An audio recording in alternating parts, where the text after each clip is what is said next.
All right, while market continues to remain sideways with a negative bias, triggered by what's happening in China and region also saw some jitters coming in, we have someone who's been operating a China fund for some time now. Radhika Gupta is joining us from Edelweiss Mutual Fund. Out of the other great funds which they have, there is one very special fund which is called the Greater China Fund, which they've been running for some time now. The reason why we have Radhika, first of all, good afternoon, thanks so much for joining us. Now, out of this fund, out of curiosity, we just wanted to have a chat with you on how you and your team are analyzing the developments triggering out of China. We'll not go into merits and demerits of it, but I want to understand from you, how are you analyzing the sudden shakeout, outflows, and does it really present an opportunity to look at China, because not just education, but it is bringing along, this correction is bringing along all the other non-education and technology companies also. Because you've been running this fund for some time, your understanding of it would be higher, I assume. So, first of all, how are you analyzing this big shakeout and today's commentary coming in the China State Daily that fundamentals will remain strong and they're trying to allay fears? What are your thoughts? It's a pleasure talking to you and ET now. And I'll come to the fund specifically and education separately. But, we run the Edelweiss Greater China Fund, and it's been a popular fund in partnership with JP Morgan Asset Management, who has a local team based in China. And a lot of the insights I'll share come from there. Now, obviously, over the last few days, you have seen significant news flow. But it is our belief that these pressures are transitory. In fact, you have had regulatory overhang in China, not just in technology, but also at some point in sectors like pharma. We do believe that the regulatory overhang doesn't impact the long-term corporate strengths, the culture of innovation, the desire for entrepreneurship that has done well. I think when people are talking about Chinese regulators, they are taking a one-size-fits-universal approach to the whole China story.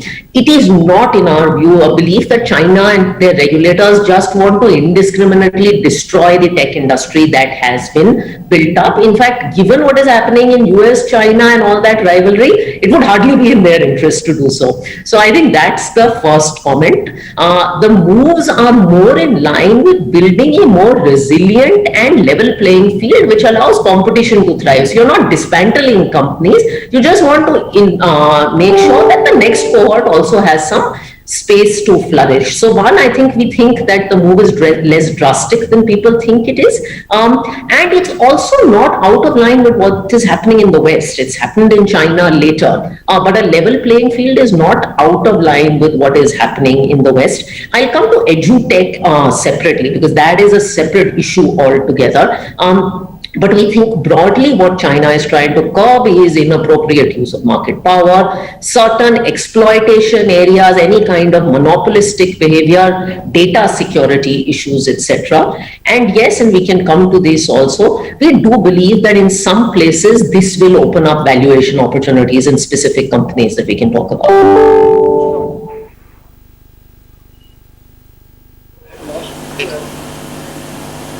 Okay, so Radhika, just wanted to understand from you that I see the constituents of your Greater China Fund have got some of the best names like semiconductor companies. Actually, they are in a very boom period right now because of the shortages. Insurance companies, biologics, healthcare. It's a great fund, a regional fund.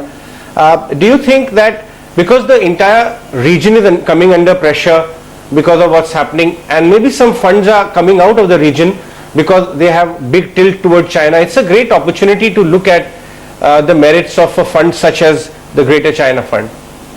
We do think so, and in fact, over the last 3 days of correction, and while 10% is not a material correction in equities, the interest we've got is largely an adding. I will make a few comments. One, we run our diversified fund, Ajay. So technology is not the only theme that we play in the fund, and as you correctly said, even within technology, there are themes that are very, very positive. So semiconductors, for instance, software are currently beneficiaries of import substitution. Financials, consumption, that story doesn't change. So we run tech, we run health, we run consumption. And that continues to be there. We do not, by the way, have any exposure in this fund to any kind of education technology company. We believe that that space and the regulatory action in that space is completely different because you're trying to protect education pricing in China. So that's a completely different space. We don't have exposure to that. But we fundamentally believe that if you look at companies like Meituan or Alibaba, the fundamentals of those companies have not changed, but they're available at valuations that are back to 3-year lows actually now, which is posing an opportunity for investors interested in China. And quite frankly, if you're an emerging markets investor today, you already have India allocation. China is the other major market that you have to have allocation to.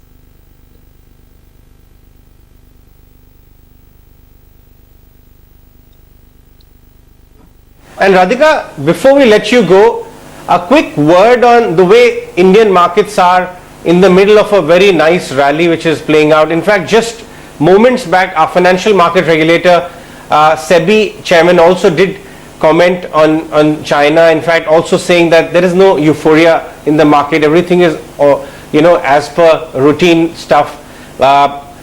It does allay a lot of fears because there is a section of the market which believe that certain pockets of the market are getting euphoric. What are your thoughts on the kind of valuation, especially in broader markets, versus the growth and earnings quality which are being reported? So I think, look, there are various comments being made on the market, and I think a lot of the valuation commentary has also been made on the primary market. While markets are definitely not cheap, I think the last 2 quarters of earnings in our view have actually shown reasonable positivity.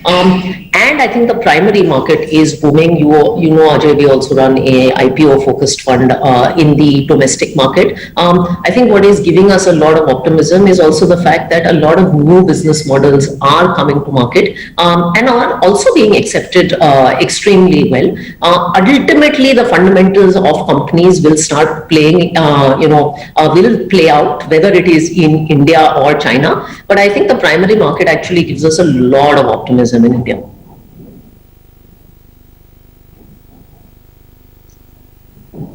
Right. Radhika, always wonderful to be chatting with you. Thanks so much for your time today as well. That was Radhika Gupta of Edelweiss Mutual Fund talking about what their view on this China-related sell-off or weakness in Asia is, because they do study that region very closely. Of course, they are running a Greater China Fund, which have got regional large cap companies, and in fact the entire space apart from edutech is also coming down. So does it present a good opportunity? One section of the market believes that long-term bulls for Asia led by China, it's a great opportunity for looking at companies in healthcare space, Asian companies in